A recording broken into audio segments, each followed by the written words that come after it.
Bonjour à tous, bienvenue pour ce webinaire sur la stratégie d'investissement de Piguet-Galland et l'occasion pour nous, en ce début de deuxième semestre, de faire un point sur des marchés qui ont été relativement chahutés pendant la première partie de l'année.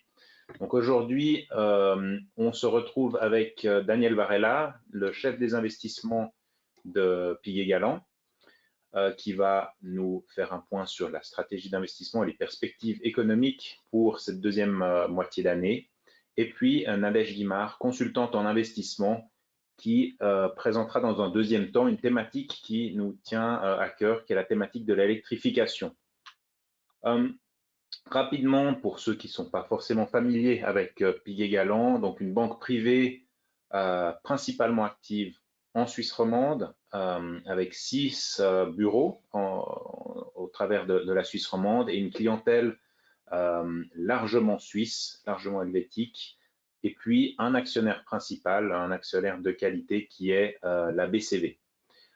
Trois principaux piliers ou métiers dans cette banque privée, les investissements forcément, qui vont nous occuper aujourd'hui, et puis également une activité de conseil patrimonial et de prévoyance, et également des services de financement à notre clientèle.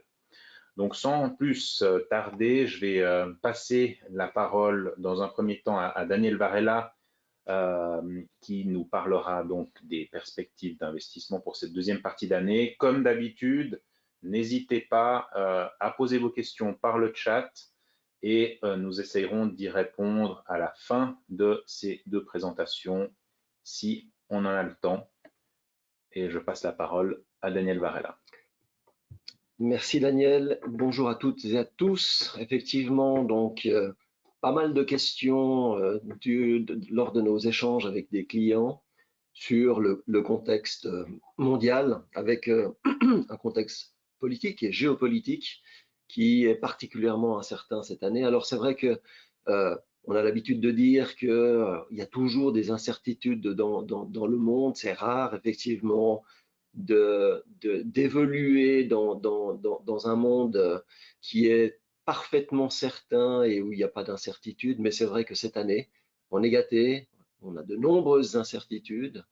Beaucoup de ces incertitudes proviennent de la première puissance mondiale, donc les États-Unis, avec l'arrivée ou le retour au pouvoir de Donald Trump et effectivement une activité débordante, particulièrement intense de la part du président américain et notamment sur le front commercial.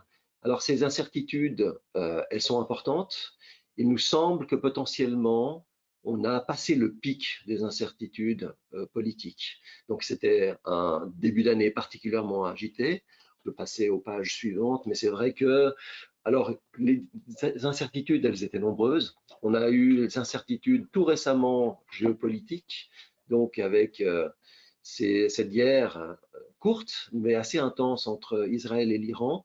Donc là, donc on assiste à un cessez-le-feu. Potentiellement, c'est vrai que ce cessez-le-feu, il est un peu précaire pour l'instant. C'est un cessez-le-feu qui tient. Et on a l'impression, effectivement, que les incertitudes au Proche et au Moyen-Orient sont plutôt en train de retomber. Par contre, ce qui reste totalement ouvert en termes de dossiers politiques, c'est la guerre commerciale et les droits de douane imposés par les États-Unis. C'est vrai que lorsque ces annonces de droits de douane prohibitifs au tout début du mois d'avril ont été faites par le président Donald Trump, c'est vrai que ça a surpris bon nombre d'intervenants de marché, bon nombre d'économistes, nous-mêmes.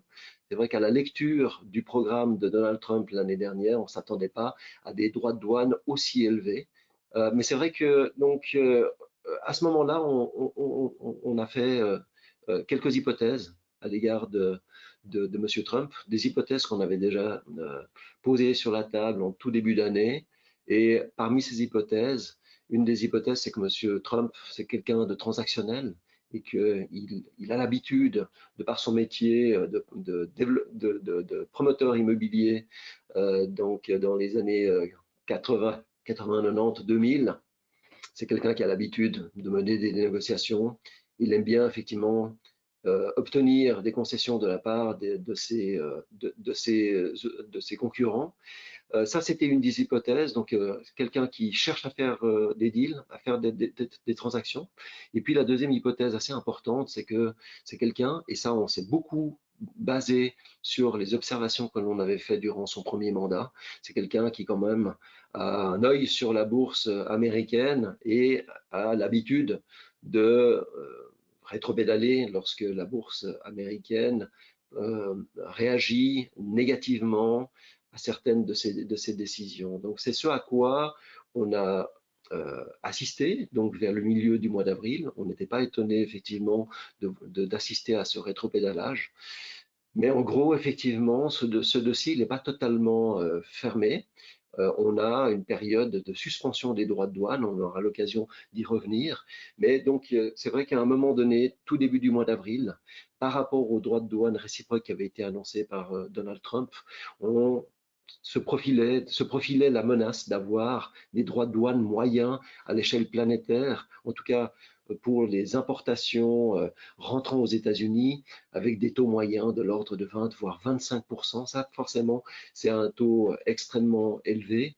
Après, avec le retour en arrière de M. Trump, nous, on table plutôt sur des estimations de droits de douane qui devraient se stabiliser une fois les négociations menées et une fois que toutes ces négociations qui sont menées avec les différents partenaires commerciaux des États-Unis, une fois que ces négociations auront abouti, on s'attend à des droits de douane qui devraient se stabiliser aux alentours de 15%. Alors 15%, c'est mieux, on va dire, que les 20 ou 25% qu'on avait entrevus à un moment donné.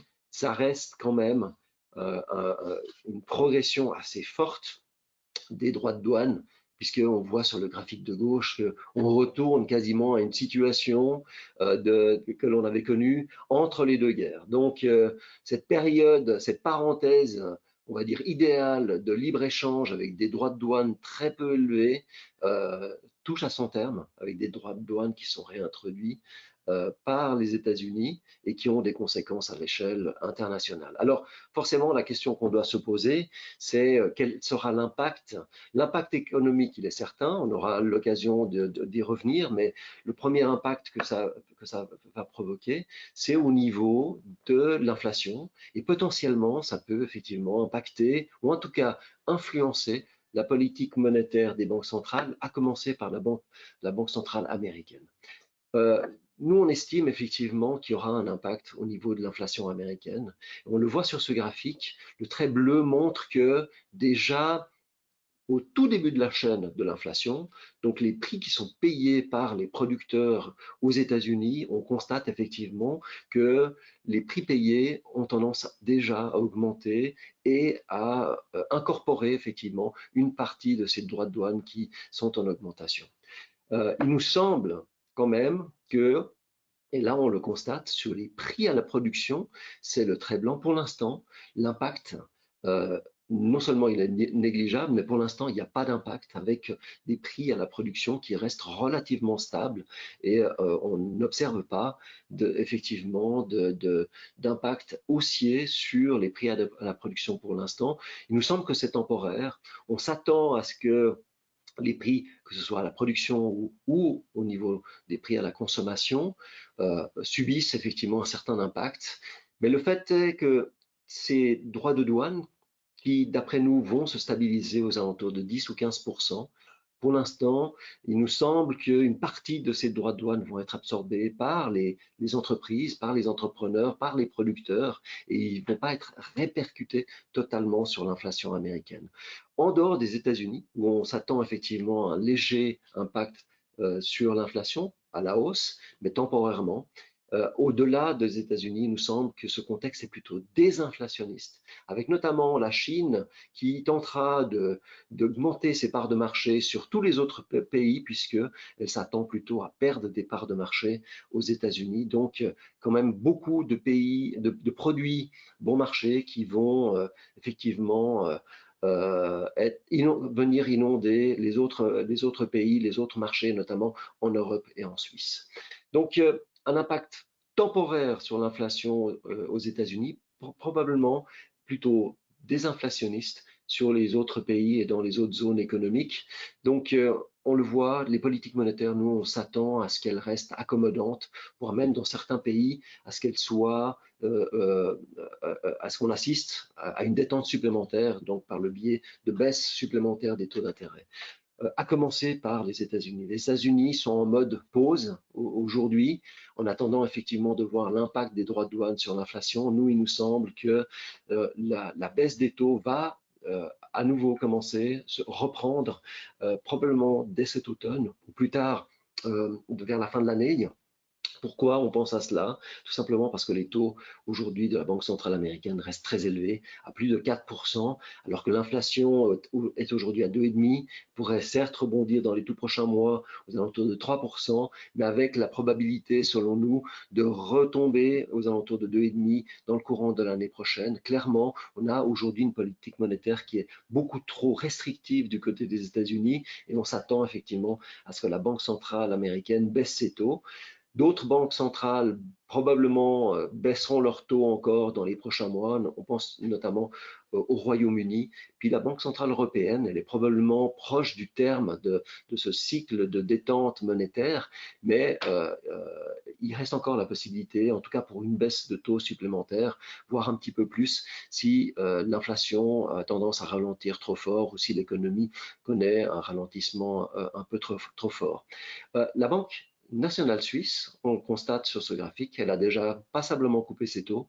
Aujourd'hui, on a des taux zéro en Suisse, avec le potentiel éventuellement dans les prochains trimestres d'avoir à nouveau des taux négatifs en Suisse. Aujourd'hui, ce n'est pas le scénario central de la Banque nationale suisse, ce n'est pas le scénario qu'on privilégie à aujourd'hui. Il faudra suivre de très près ce qui se passe au niveau de l'inflation suisse, qui est déjà en territoire négatif. Si cette inflation continue de reculer dans les prochains mois, ce sera sans doute quelque chose qui incitera la Banque nationale suisse éventuellement à couper à nouveau ses taux dans les prochains trimestres pour les installer en territoire négatif. Mais ça, pour l'instant, c'est quelque chose qui reste encore une hypothèse. Alors, on l'a compris, l'élément perturbateur de ce début d'année, c'est Donald Trump, qui, pour son deuxième mandat, semble encore plus virulent qu'il l'a été il y a quelques années. Un président qui est très actif au niveau du nombre de décrets, qui ont atteint un nombre record pour ce début de mandat, et qui, malgré aussi son âge, est très actif également sur les réseaux sociaux. Dans quelle mesure ce style de gouvernance assez controversé peut venir faire dérailler une économie mondiale qui, jusqu'à présent, était relativement résiliente? Alors c'est vrai que M. Trump déborde d'énergie, malgré son âge, effectivement, et il est actif sur tous les fronts. Donc on le voit au niveau géopolitique, que ce soit pour essayer de faire la paix, voire même, on l'a vu il y a quelques jours, pour intervenir directement avec quelques bombardements sur l'outil nucléaire iranien. Donc il est très actif sur ce front-là. Il est très actif également au niveau domestique, au niveau interne, puisqu'il essaye de faire passer des décrets, mais également une loi globale sur notamment donc les dépenses du gouvernement, les baisses d'impôts, des coupes sociales, etc. Donc ça, c'est quelque chose qui est encore discuté aujourd'hui au niveau du Congrès et du Sénat. Et surtout, il est très actif au niveau commercial, notamment avec ses droits de douane qu'il essaye d'imposer à l'échelle planétaire. Donc, l'impact que ça a, bien entendu, c'est que déjà au niveau domestique, au niveau des États-Unis, ça ébranle un petit peu la confiance, notamment et surtout des entrepreneurs. On constate effectivement que ce soit le trait orange qui mesure le climat des affaires à l'échelle et donc le moral des entrepreneurs à l'échelle des États-Unis pour toutes les entreprises de toutes les tailles, ou le trait gris, donc ça c'est le moral des entrepreneurs de petites entreprises, de PME, de petites et moyennes entreprises. On constate effectivement que là, le moral a été passablement affecté. On est retombé à des niveaux qu'on n'avait pas connu depuis de plusieurs années, quasiment depuis la période du Covid. Et bien entendu, tant qu'on n'y verra pas plus clair sur les droits de douane, une fois effectivement que ces négociations auront abouti avec l'ensemble des partenaires commerciaux, on ne s'attend pas effectivement à voir de redressement du moral des entrepreneurs avant justement que la situation soit clarifiée sur le contexte des affaires. Mais un peu comme dans toutes les crises précédentes, une fois effectivement que on y voit un petit peu plus clair justement sur le contexte des affaires, après le moral des entreprises probablement va se redresser. Ça a un impact également au niveau du moral et de la confiance des ménages. Néanmoins, donc, sur ce graphique-là, c'est quelque chose quand même une observation sur la courte période, on va dire sur les 15 dernières années, mais c'est quelque chose qu'on avait observé également sur le plus long terme. Il faut quand même se méfier de cette petite érosion qu'on a notée au niveau du moral des ménages. Ce graphique montre la décomposition du produit intérieur brut américain, plutôt de la croissance du produit intérieur brut américain. Et on décompose cela en différentes grandes composantes aux États-Unis, mais c'est quelque chose que l'on fait également sur les autres pays. Ces grandes composantes, qu'est-ce que c'est? Alors, il y a la consommation des ménages en bleu clair, les dépenses du gouvernement, les dépenses en investissement des entreprises, le solde net des exportations et l'effet de restockage ou déstockage des entreprises. Et ce qu'on constate, c'est que la plupart de ces composants, eh bien parfois, selon les trimestres d'observation, parfois c'est en positif, ils contribuent positivement à la croissance et parfois c'est en négatif, c'est-à-dire qu'ils contribuent négativement à la croissance. Ce que l'on constate, c'est qu'au niveau de la consommation des ménages, eh bien c'est le trait bleu clair, eh bien, c'est aux États-Unis quelque chose qui soutient la croissance économique. Donc, quasiment tous les trimestres, et en l'absence d'un grand choc, le dernier grand choc, c'était donc la période du Covid. Avant cela, on avait connu la crise de 2008, la crise des subprimes, et avant cela, il y avait eu la bulle technologique. Mais globalement, en dehors, en l'absence d'un grand choc économique ou politique, généralement, les ménages aux États-Unis, c'est rare qui réduisent leur consommation. C'est plutôt une consommation trimestre après trimestre qui a tendance à augmenter, alors parfois fortement, parfois plus faiblement.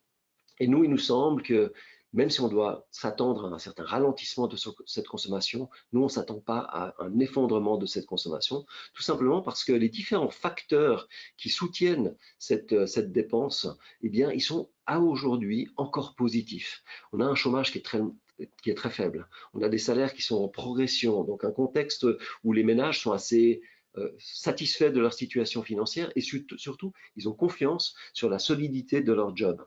Et puis, parallèlement, on a un certain effet de richesse. Les ménages ont observé que sur les dernières années, quasiment depuis la crise de 2008, la valeur de leur maison n'a cessé d'augmenter. Et puis, leur patrimoine investi en bourse, pour ceux qui investissent en bourse, ou en tout cas ceux qui ont effectivement un plan retraite qui est investi en bourse, eh bien ce patrimoine a également augmenté grâce à la hausse de la bourse américaine. Donc un contexte qui, pour nous, laisse penser que ralentissement, il peut y avoir effectivement aux États-Unis, aussi au niveau de la consommation des ménages, mais on écarte un effondrement de la consommation et on écarte une situation de récession aux États-Unis. Donc ralentissement, on avait une croissance de l'ordre de 3%, elle va passer probablement aux alentours de 1,5% cette année, probablement réaccélérer l'année prochaine, une fois que les droits de douane se seront stabilisés, que ce sera une situation du passé, et une fois effectivement que la Banque centrale recommencera à baisser ses taux d'intérêt. On est assez confiant que l'Europe va relativement bien résister également en termes de croissance, tout simplement parce qu'il y a des plans de relance. Ces plans de relance, c'est surtout l'Allemagne qui est en train d'assouplir son frein à l'endettement, et puis également donc ce plan de réarmement qu'on a à l'échelle européenne. Tout ceci va avoir un impact positif sur la croissance du PIB de l'ordre de 1,5% en 2025-2026, voire même jusqu'à 1% vers la fin des années 2020. Donc ça, c'est quelque chose qui devrait soutenir la croissance en Europe durant les prochaines années. Et puis, donc, c'est vrai qu'on peut se poser la question, mais quid des droits de douane? Est-ce que l'Europe ne va pas beaucoup souffrir de l'instauration de ces droits de douane? Non, c'est quelque chose qu'on qu'on ne pense pas, c'est quelque chose aussi qu'on écarte en termes de menaces importantes pour l'Union européenne, tout simplement parce qu'on constate sur ce graphique que les exportations européennes à destination des États-Unis, dans le PIB européen, ça ne représente que 3%. Donc sur ces 3%, peut-être qu'il y a une partie qui est à risque, on aurait tendance à dire peut-être 0,4, 0,5% de ces 3% sont à risque, mais l'impact va être largement compensé, notamment avec la relance budgétaire que l'on a mentionnée préalablement. On voit sur ce graphique qu'il y a d'autres pays qui sont beaucoup plus à risque, notamment dans les pays émergents, notamment les voisins des États-Unis, les pays asiatiques qui commercent énormément avec les États-Unis. Il manque un pays dans ce tableau, c'est la Suisse. La Suisse, c'est 8% du PIB qui part à destination des États-Unis. Et clairement, là, il y a un risque, on le voit sur le graphique suivant. Donc, 8% du PIB suisse qui est à risque. On constate, donc le trait bleu, que l'industrie, donc le moral des entrepreneurs dans l'industrie, là aussi, est ébranlé. Et bien entendu que tous les entrepreneurs qui sont à la tête d'entreprises qui exportent en direction des États-Unis suivent de très très près les négociations qui ont actuellement lieu entre les représentants de la Confédération et les représentants du gouvernement américain pour essayer autant que possible de réduire ces 31% de droits de douane prohibitifs qui avaient été annoncés au début du mois d'avril. Il nous semble que la taxe de base de 10%, c'est quelque chose qui est incompressible. Tous les pays probablement vont devoir accepter ces 10%, mais donc entre 31% et 10%, il y a une marge de négociation et on espère effectivement que le gouvernement suisse arrivera à réduire autant que possible les droits de douane qui viendront frapper les exportations suisses en direction des États-Unis. Donc les marchés financiers ont subi une tempête effectivement au début du mois d'avril. Et effectivement, la question, c'est est-ce que ce nouveau contexte assez volatile qu'on a connu au début du mois d'avril, c'est quelque chose qui éventuellement peut perdurer pour les prochains mois. Alors, la première remarque, c'est déjà que, en ce qui concerne la bourse, on en reparlera, les marchés ont fait quasiment tout leur retard, ont récupéré du plongeon du mois d'avril. Avant de parler de la bourse, parlons des obligations. C'est partie importante des portefeuilles. Nous, il nous semble qu'à l'exception des obligations suisses, où probablement tout le monde l'aura constaté, les rendements très bas sont de retour sur le marché obligataire suisse, notamment parce que la Banque nationale suisse a beaucoup baissé ses taux. Donc on a des rendements qui sont extrêmement bas en Suisse, qui ne couvrent quasiment pas l'inflation suisse. En tout cas, une prime qui est pas très élevée par rapport à l'inflation en Suisse. Par contre, ce que l'on constate, c'est que sur les marchés étrangers, que ce soit aux États-Unis ou même en Europe, sur certains pays, on a des rendements qui sont tout à fait attractifs, et notamment quand on les considère sur base réelle. Donc, lorsqu'on déduit l'inflation actuelle que l'on a aux États-Unis, par exemple ici en Italie, constate que les rendements réels aujourd'hui, que ce soit aux États-Unis ou dans certains pays, notamment en Europe, les rendements réels sont de 2%, très supérieurs aux rendements réels que l'on a en Suisse. Donc, on a encore, au niveau des marchés obligataires, une situation où le marché obligataire offre des situations intéressantes, avec des rendements réels positifs, ce que l'on n'avait pas, par exemple, en 2021 ou au début 2022. Donc, ça reste pour nous une catégorie d'actifs qu'on garde dans les portefeuilles qui nous semble tout à fait intéressante. Par contre, c'est probablement pas l'actif qui donne et propose les meilleures perspectives de rendement. Probablement que c'est du côté des bourses qu'il faut se tourner. Alors, bien entendu, quand on mentionne que les bourses ont refait leur retard, ont rattrapé le plongeon du début du mois d'avril, il faut à nouveau se pencher sur les valorisations boursières. Et ce que l'on constate, c'est que quasiment tous les marchés évoluent à des valorisations sur base historique qui sont soit dans la norme, soit intéressantes par rapport effectivement à la moyenne historique, à une exception, c'est les États-Unis. C'est vrai qu'aujourd'hui, la bourse américaine renoue avec ses records historiques et renoue avec des valorisations élevées. Comment est-ce qu'il faut lire ce graphique? C'est le ratio cours, donc on fait le ratio entre les cours boursiers et les bénéfices des entreprises. Donc, en gros, lorsqu'on achète une action ou lorsqu'on achète la bourse, combien d'années de bénéfices des entreprises il faut attendre, combien d'années de bénéfices il faut pour récupérer sa mise. Donc on constate que c'est plus de 20 ans de bénéfices des entreprises. Donc une bourse américaine un peu chère à l'heure actuelle, alors que ailleurs dans le monde, on a des valorisations qui restent tout à fait raisonnables.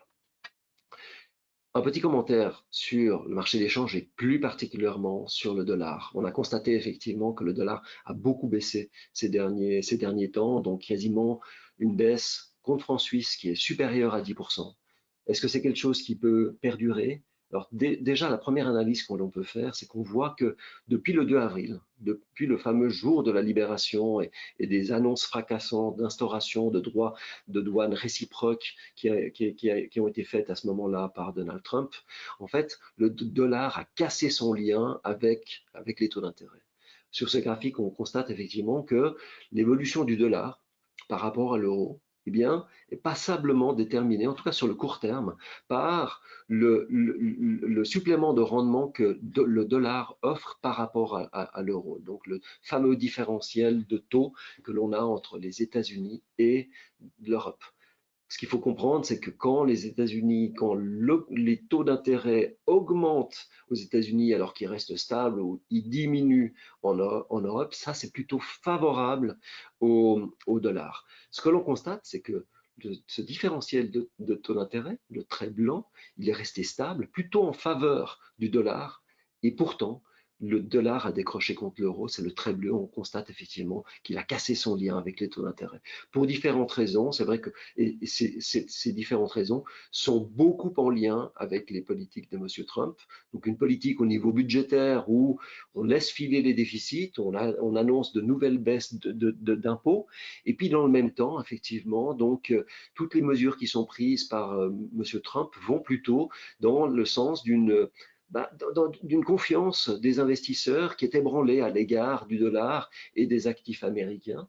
Et c'est ce que l'on observe effectivement ici par ce décrochage et cette baisse du dollar. Il nous semble que à tout moment, bien entendu, le dollar peut se reprendre parce que il est aujourd'hui un peu survendu. On peut assister à un rebond technique. Par contre, il nous semble que cette tendance baissière, elle est là pour durer probablement. Ce qui nous fait penser aussi à ça, c'est qu'on constate que personne au niveau du gouvernement américain ne s'émeut de cette baisse du dollar. Alors que par le passé, on était habitué que à chaque fois que le dollar était sous pression, l'administration américaine répétait son mantra, donc un message convenu, probablement dans certaines occasions qui était un message de façade alors que le gouvernement souhaitait obtenir le contraire, mais habituellement on assiste toujours à un message que un dollar fort est dans l'intérêt des États-Unis.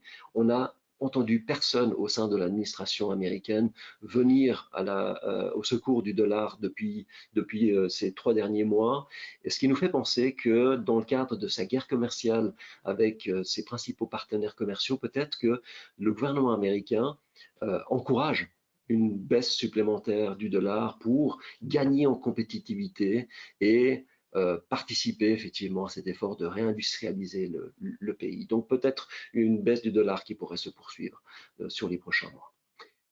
Quelle allocation de portefeuille? Alors, globalement, on a un contexte où l'économie résiste relativement bien, il faut le dire. Donc, on a eu quelques craintes au début du mois d'avril, avec ces politiques de M. Trump notamment, donc ce protectionnisme et cette guerre commerciale, peut-être ça pourrait aboutir à une récession.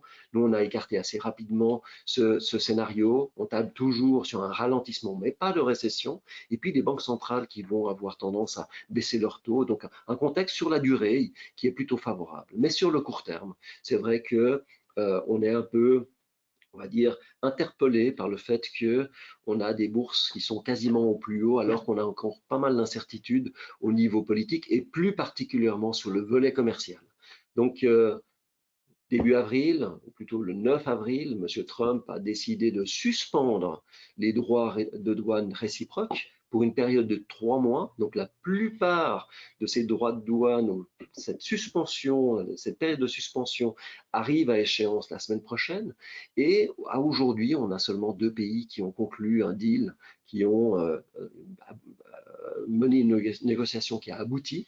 Donc le Royaume-Uni et partiellement la Chine.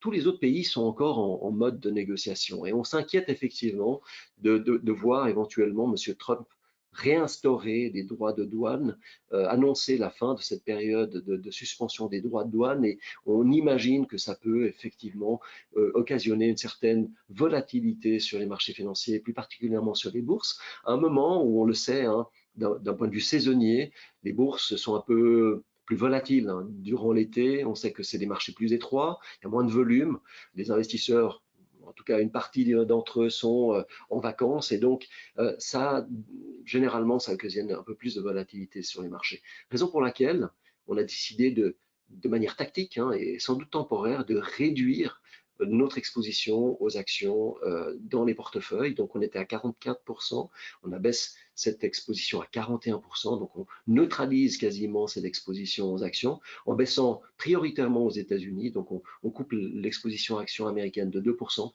on réduit également un petit peu sur les bourses asiatiques qui ont bien performé. Et au-delà de cela, on fait quelques rebalancements au niveau obligataire. Les obligations suisses ne rapportent rien. On préfère renforcer les obligations européennes, mais également les obligations japonaises qui, pour la première fois depuis de nombreuses années, ont un rendement supérieur à ce que l'on a sur la Suisse. Et puis, résultat de tout cela aussi, on réduit un petit peu le dollar. On était à 18% au début d'année. C'est la deuxième fois qu'on coupe le dollar. Parce qu'on pense qu'il peut encore continuer à baisser. On ramène le dollar à 11%. Merci Daniel.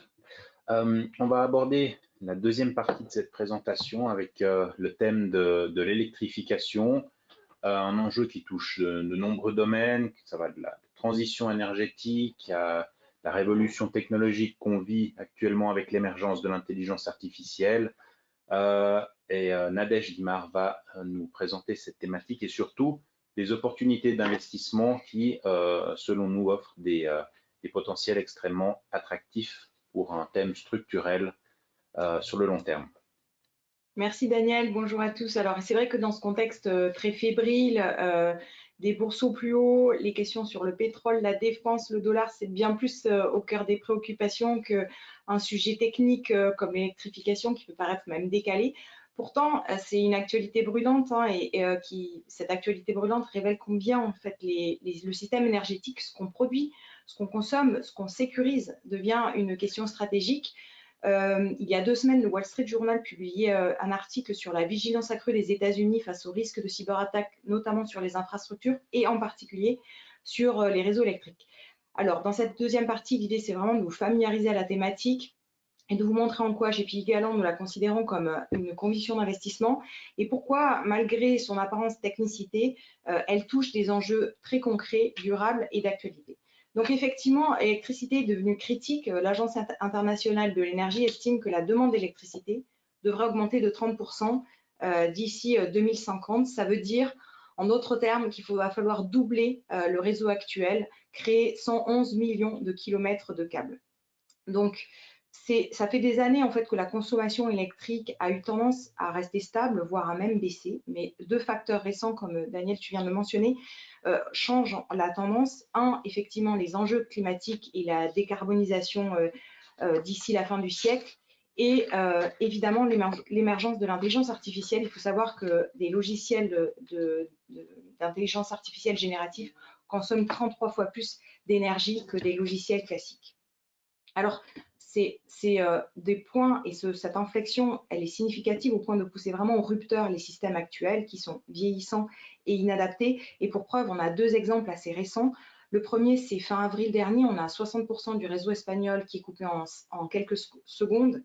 C'est une perte de 15 gigawatts, donc 15 milliards de watts d'énergie en 5 secondes. Et pour vous donner un ordre de grandeur, c'est 2 fois la consommation de la Suisse en continu. Et ce qui a eu pour conséquence, c'est que 55 millions de personnes se sont retrouvées sans électricité, jusqu'à 23 heures de coupure, 35 000 passagers bloqués dans les transports en commun, un effondrement du trafic Internet, une déconnexion des centrales nucléaires, un état d'urgence décrété dans plusieurs régions espagnoles et un coût estimé entre 2,25 et 4,5 milliards d'euros. Deuxième incident assez significatif, c'est l'incendie de Heathrow, donc l'aéroport de Londres qui consomme à peu près la même taille qu'une petite ville. Donc un court-circuit coupe et un incendie dans un transformateur coupe complètement l'électricité de l'aéroport. Ça crée un incendie majeur, une panne totale électrique et pour conséquence 230 000 passagers bloqués, réaffectés, 700 vols annulés, une perturbation du trafic évidemment londonien mais européen et mondial, un temps de reprise de plus de 36 heures et un coût estimé à plus de 60 millions d'euros seulement pour un incendie. Et ça, c'est assez révélateur de l'état de la situation des infrastructures mondiales. Le gouvernement américain estime qu'aujourd'hui, 70% des installations électriques ont plus de 25 ans. Alors, c'est pas nouveau, on a clairement ces enjeux, on va dire, d'intelligence artificielle qui viennent se rajouter, d'enjeux structurels, de compétitivité des prix des énergies renouvelables.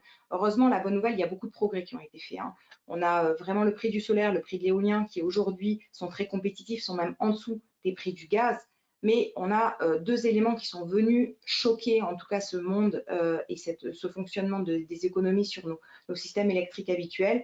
C'est la crise énergétique de 2021 avec évidemment cette prise de conscience de notre dépendance au gaz russe et effectivement cet essor de l'intelligence artificielle. Il faut savoir qu'aujourd'hui, une demande une requête simple de ChatGPT par rapport en fait une simple question Google consomme 15 fois plus d'énergie.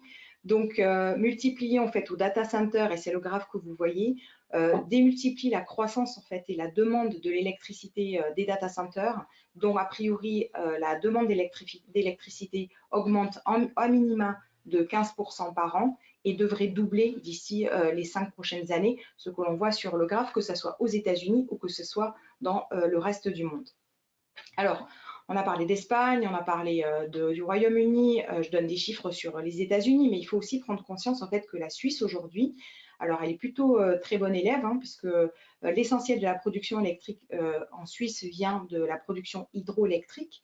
Les lacs et les glaciers sont de vraies ressources et des batteries géantes. Simplement, elles sont bousculées par les changements climatiques. On l'a vu très récemment avec l'effondrement du glacier de Birch sur le village de Blatten. Alors, c'est un tiers du stockage d'électricité qui vient des glaciers en Suisse selon le PFL. Donc, effectivement, quand il y a ces nouvelles sources d'électricité, ces nouveaux zones d'eau instables qui viennent se créer, il faut les connecter et il faut trouver des solutions en tout cas pour les intégrer au réseau actuel. Et c'est d'autant plus critique que en Suisse, certes, on produit la moitié de notre électricité avec l'hydroélectrique, mais on reste très dépendant en termes d'énergie globale, puisqu'on importe toujours, évidemment, du gaz, du pétrole et d'autres combustibles du reste du monde, puisqu'on n'en produit pas en Suisse.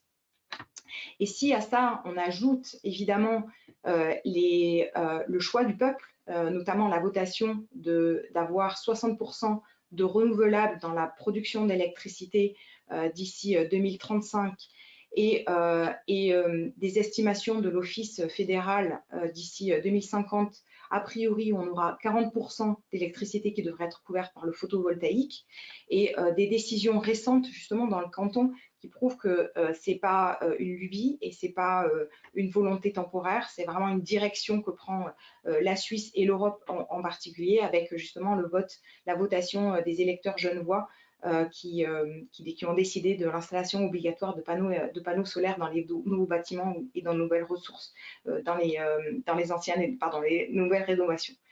La difficulté aujourd'hui, c'est que ces 60% de renouvelables dans la production d'électricité ne suffisent pas puisque dans les périodes, déjà, non seulement on importe encore de l'énergie, mais aussi dans des phases comme des phases en hiver où malheureusement les panneaux solaires ne suffisent pas à produire d'électricité, ou l'hydroélectrique est aussi dépendant des conditions météorologiques, ne suffisent pas à couvrir en tout cas nos besoins.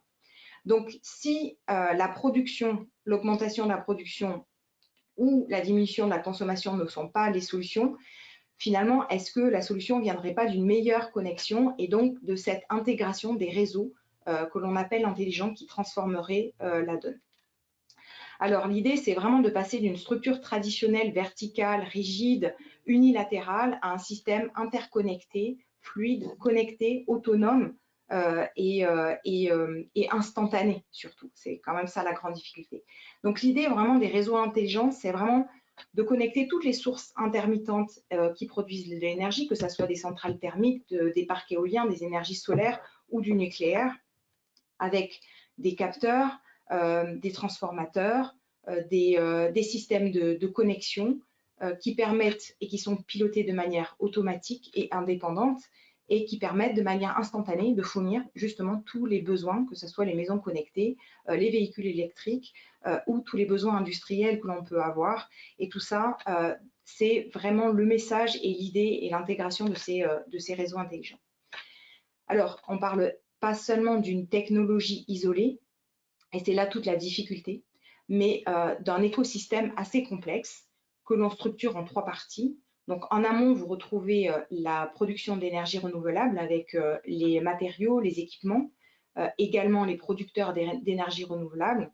Donc là, on va retrouver les grands noms comme Enel en Italie, comme Iberdrola qui est leader des énergies renouvelables en Espagne, des sociétés spécialisées dans les panneaux solaires comme Enphase Énergie ou dans l'éolien comme Vestas.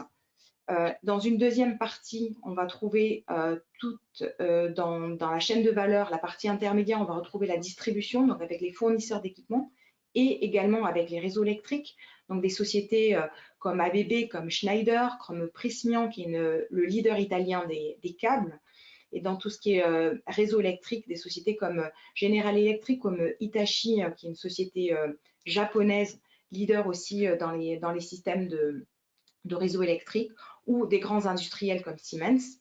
Et dans une troisième partie, on va vraiment retrouver la partie stockage et gestion, avec beaucoup plus de technologie, des sociétés comme la société suisse, Landis+Gyr, qui est spécialiste dans les compteurs intelligents, des sociétés aussi spécialisées, leaders dans les batteries, évidemment Tesla, mais on a également LG Chem ou CATL, qui sont les leaders chinois du stockage de l'énergie.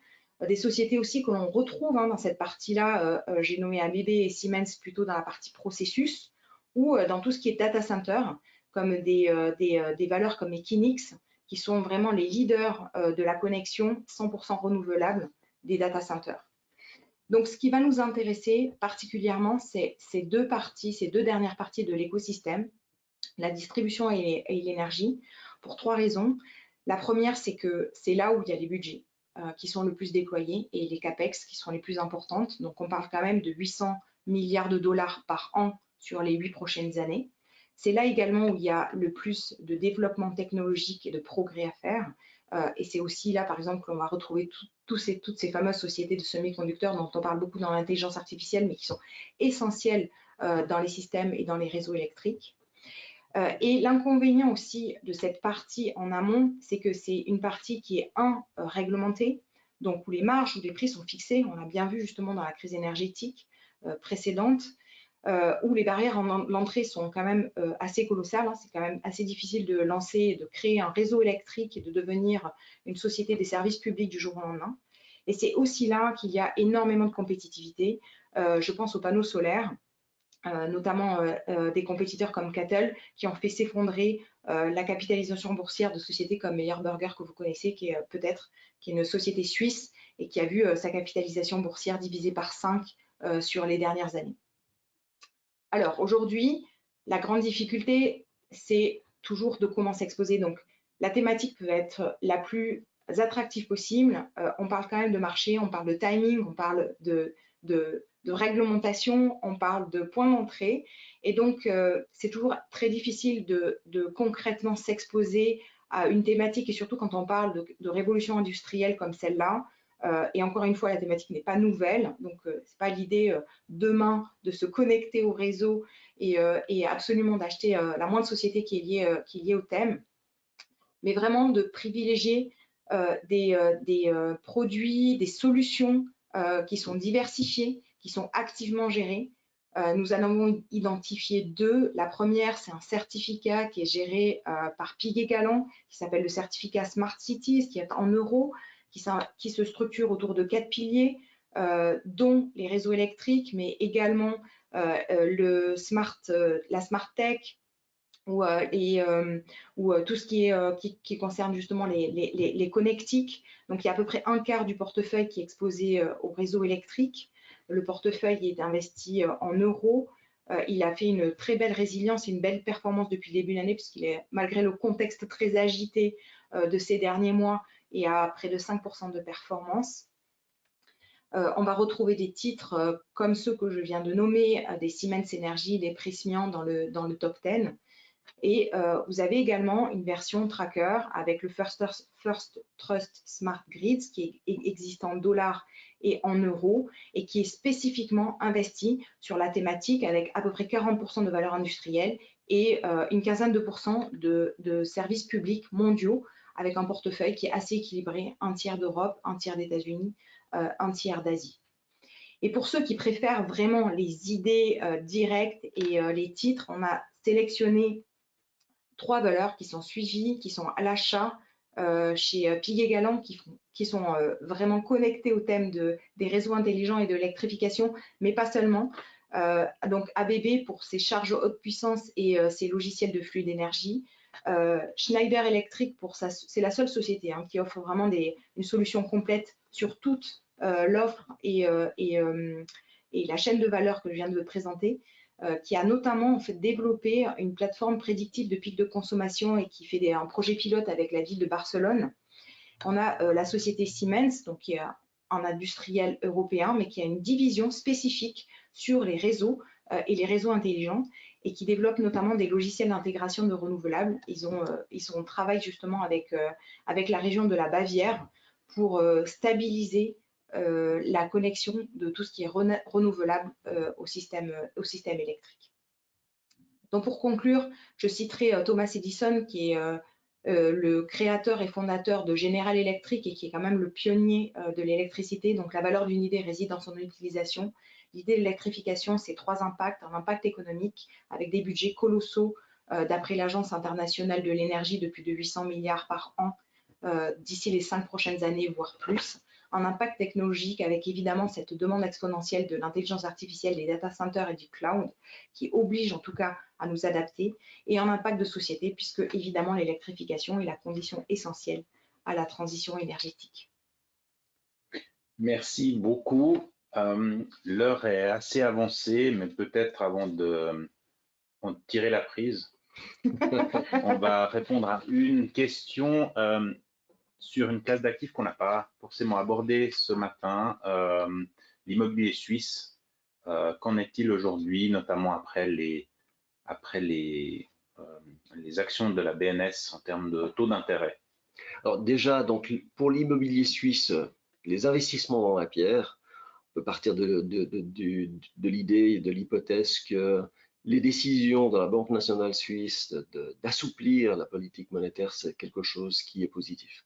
Donc forcément, l'immobilier suisse n'a pas vraiment corrigé, donc les prix immobiliers suisses n'ont pas vraiment corrigé dans cette période où la Banque nationale suisse a resserré sa politique monétaire, a monté ses taux. Et donc là, on est dans un contexte où c'est de nouveau assez facile d'emprunter et les emprunteurs ne payent pas très cher en termes de taux d'intérêt pour obtenir du financement. Donc le contexte est plutôt favorable. Après, les produits, les solutions qu'on utilise le plus souvent pour s'exposer au marché immobilier suisse, c'est naturellement les fonds immobiliers qui sont cotés en bourse. Ces fonds immobiliers, donc, ils sont attractifs parce qu'il y a du rendement, donc ces rendements sont obtenus notamment par les loyers qui sont perçus auprès des immeubles qui constituent le portefeuille immobilier qu'il y a dans chacun de ces fonds. Et puis, c'est une source de revenus qui est défiscalisée. Par contre, sur l'évolution, donc ce rendement est intéressant, par contre, sur l'évolution du prix de ces fonds immobiliers, alors là, il faut quand même prévenir que les fonds immobiliers, ils ont déjà beaucoup progressé. Il y avait eu une petite secousse, justement au moment où la Banque nationale suisse avait monté ses taux d'intérêt, où les agios sur ces fonds s'étaient beaucoup comprimés. Ces agios, ils sont retrouvés, on va dire, la norme historique qui est aux alentours, on va dire, de 30-35% d'agio. Donc, probablement pas beaucoup à espérer en termes de progression supplémentaire du prix de ces fonds immobiliers. Par contre, l'attrait du revenu, il est intact. C'est un rendement, comme je le disais, défiscalisé, qui aujourd'hui est très supérieur au rendement qu'on peut obtenir sur le marché obligataire suisse. Merci Daniel, merci Nadège, merci à tous de vous être connectés à ce webinaire. Et puis si vous avez d'autres questions par la suite, n'hésitez pas bien sûr à les adresser à vos relations clientèle chez Piguet Galland. Merci. Merci, bonne journée. Merci, au revoir.